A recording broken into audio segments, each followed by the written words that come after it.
Imagine standing at the crossroads of faith and misunderstanding, looking into the eyes of a creature known for its loyalty, intelligence, and unwavering devotion.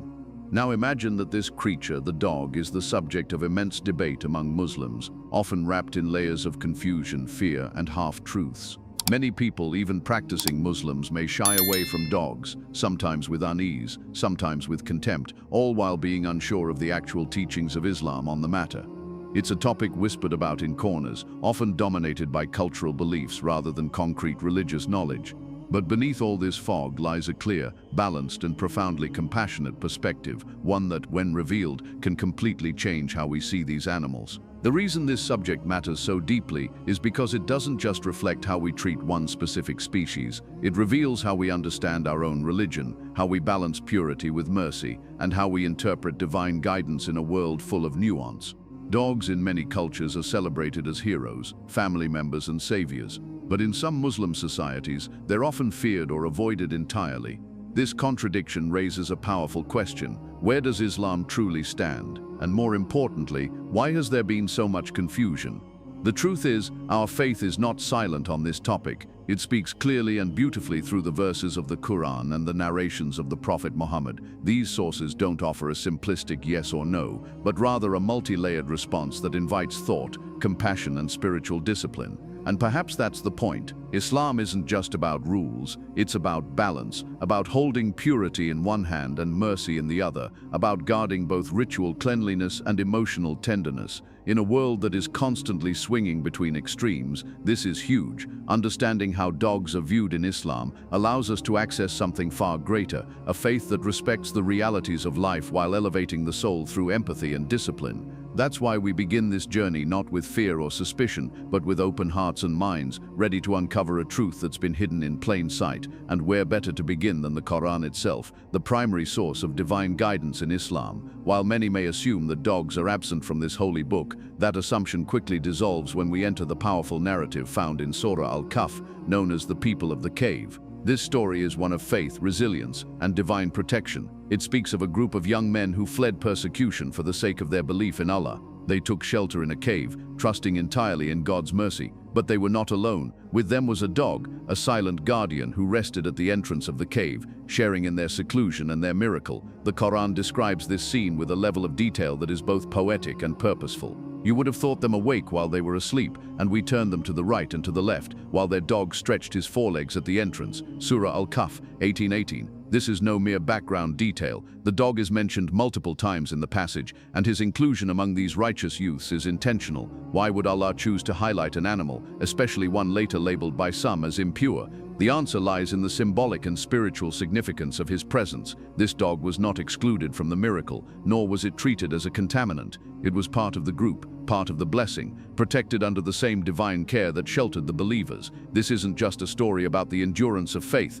it's a message to every Muslim. Dogs are not inherently unworthy or impure. When aligned with righteousness, even a creature often misunderstood or rejected becomes a witness to divine mercy. In fact, many scholars point to this passage to argue that dogs, when in the service of good, can be part of a spiritually elevated experience. They can be noble, protective, and even chosen by Allah to accompany the righteous. What does that say about their place in our hearts, our homes, and our communities? As we move from the divine revelations of the Quran to the life and teachings of the Prophet Muhammad, peace be upon him, we uncover even more depth. The Hadith literature, collections of his sayings, actions, and approvals, offers a wide spectrum of insight into the role of dogs in Muslim life. Far from being cast aside, dogs appear throughout Hadiths in a variety of contexts, as hunters, guardians, protectors, and recipients of compassion. One of the clearest examples lies in the realm of hunting. The Prophet, "If a dog which is trained for hunting catches the game for you, you may eat it." This isn't just permission,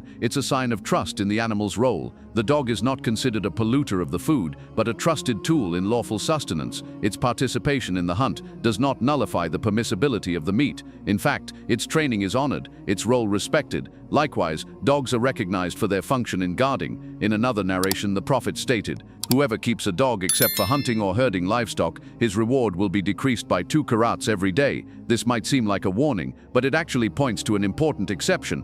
Keeping dogs for legitimate reasons, such as herding or guarding property, is not only permissible but exempt from penalty. The concern isn't the dog itself, it's the unnecessary keeping of dogs in ways that might interfere with cleanliness or religious duties. But when the need is valid, the reward remains intact. Islam again shows its commitment to balance and practicality. Then comes perhaps the most touching narration of all, the story of the prostitute from the children of Israel, who encountered a thirsty dog near a well. She saw it panting, desperate for water, with no one else around. She took off her shoe, filled it with water, and quenched the dog's thirst. Because of this small act of compassion, Allah forgave her sins. Think about that. A woman who had lived a life many would judge harshly was granted forgiveness, not through a grand gesture, but through kindness to a suffering animal. In that moment, the dog became a vessel of divine mercy, a key to salvation. This hadith not only elevates the dog, but redefines our understanding of piety. It teaches that compassion, even to a creature many might avoid,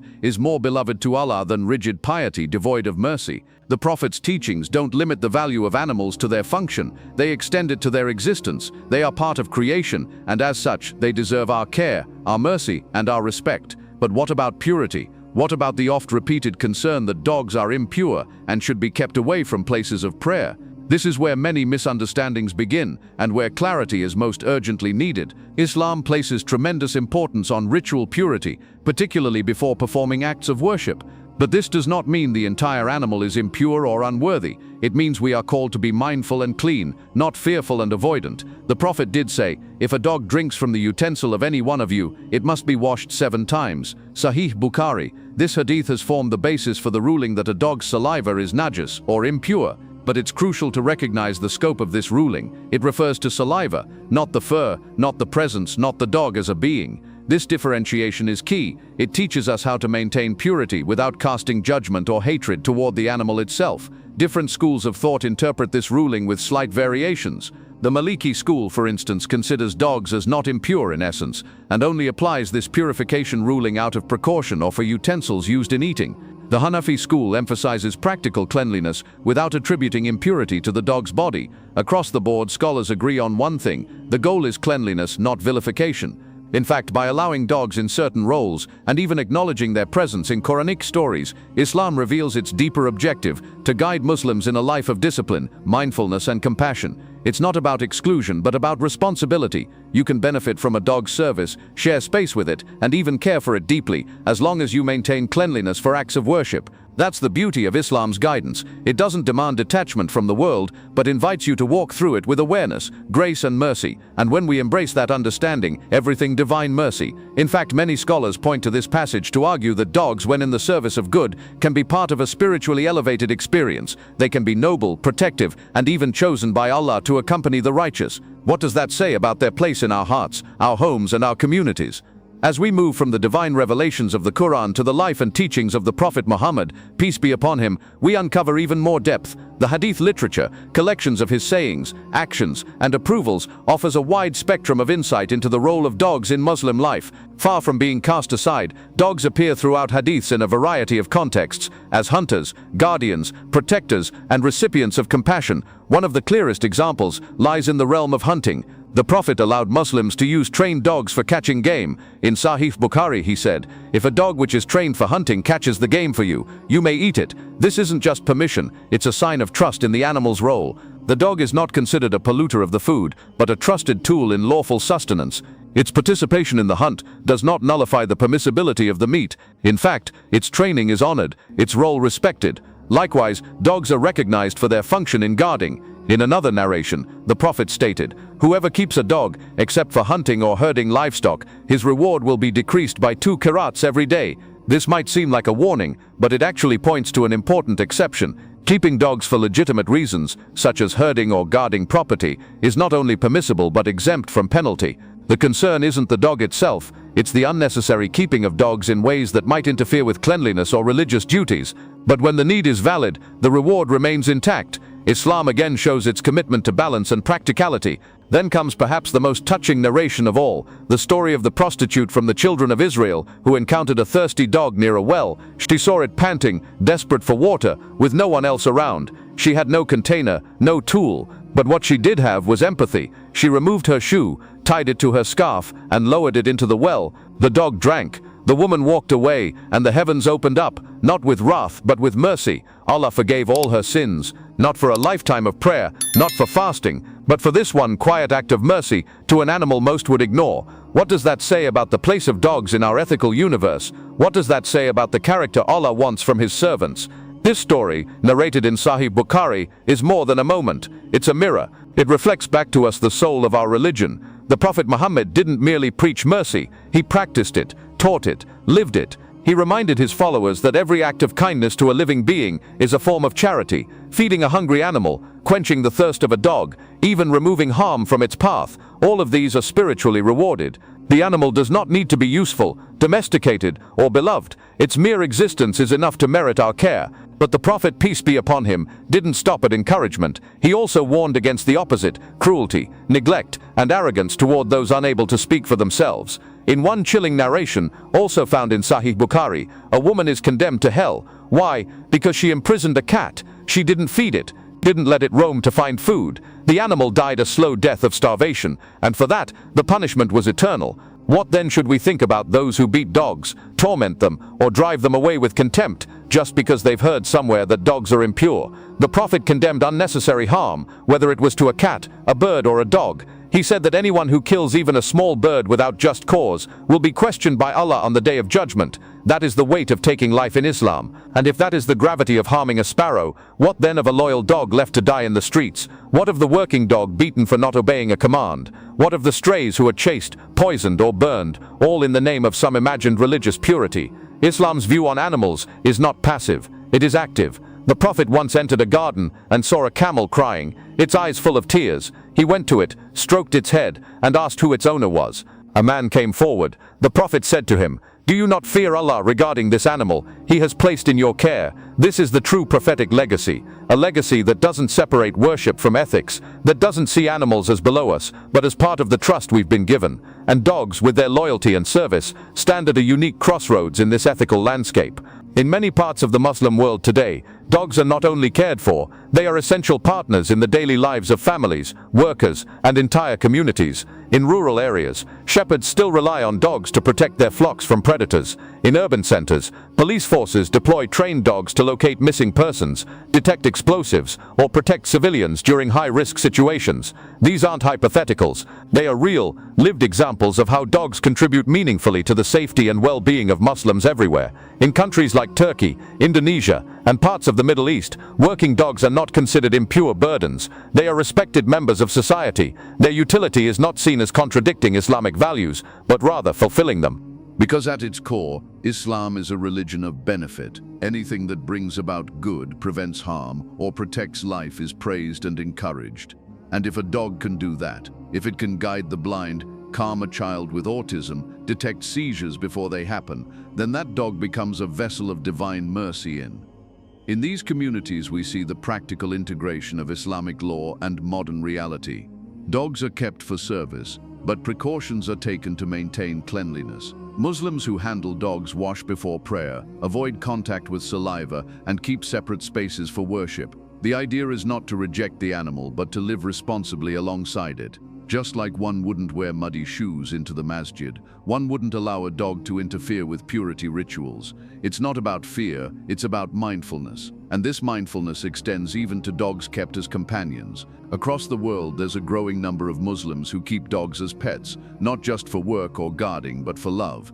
These Muslims understand the legal rulings, but also see the bigger picture.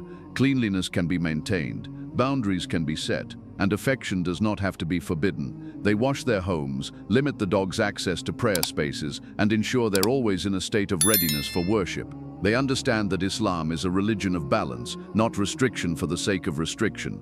This shift in perception is also helping to challenge long-held misconceptions. In many communities, cultural beliefs about dogs have overshadowed religious teachings. Stories have circulated for generations claiming that angels won't enter a home with a dog. While there are hadiths mentioning this, they are often taken without context. Scholars have explained that these narrations refer to specific circumstances, such as dogs being kept indoors unnecessarily or causing filth in places designated for prayer. They are not blanket condemnations, and more importantly, they are not excuses to mistreat or fear dogs. The deeper message is one of discipline, not disdain. Islam teaches that purity must be protected, but not at the cost of kindness. Rules about cleanliness are meant to guide us, not harden us. When understood properly, they help us live in harmony with Allah's creation, not in conflict with it. This is where the role of scholars becomes crucial. Scholars throughout Islamic history have engaged in detailed debates about the impurity of dogs, not to vilify them, but to better understand how to live responsibly around them. Imam Malik, the founder of the Maliki school of thought, did not consider dogs to be impure by default. His school holds that only the saliva is problematic, and even that is treated with caution, not paranoia. Imam Abu Hanifa of the Hanafi school offered similar reasoning. The emphasis is always on managing contact, not banning the animal. Unfortunately, these nuanced discussions are rarely shared with the public. What reaches the average Muslim is often a stripped-down version of the rulings. Dogs are najis, don't touch them. But this is a loss for the community. Because when rulings are detached from wisdom, they become barriers instead of bridges. They foster fear instead of understanding, and they push people away from the very faith that was meant to uplift them. It is in this environment that misconceptions thrive. Many Muslims today genuinely believe that owning a dog is haram, that keeping one as a pet, even in a clean and controlled environment, is a sin. They may avoid dogs entirely, even when they're in need. They may deny their children the chance to experience the love and loyalty of a canine companion, all because of misinformed fear. But the truth is more compassionate, more flexible, and more beautiful than that. Islam never told us to hate dogs. It told us to be clean, to be careful, and to be kind. And when those three values are understood together, they create a path where dogs are not forbidden, but understood, not feared, but respected, not shunned, but embraced. As long as we walk that path with awareness and sincerity, this is the balanced view Islam offers, a view that respects the rituals of worship and the realities of life, a view that calls us to protect our prayer mats and our animals, our ablution and our empathy, a view that doesn't require us to choose between purity and compassion, but teaches us how to uphold both, side by side. Islam does not ask us to choose between piety and kindness. It calls us to embody both, to care for all of Allah's creation with dignity and wisdom. And when we truly understand that, our hearts open, our fears soften, our faith deepens. If this journey brought you clarity, comfort, or a new perspective, I invite you to share this message with others. Let's replace confusion with understanding. Let's build a faith community that honors both purity and compassion, because in doing so, we honor the very spirit of Islam. Thank you for watching. Don't forget to like, comment, and subscribe for more content rooted in knowledge, heart, and faith. Until next time, may peace and mercy be upon you all.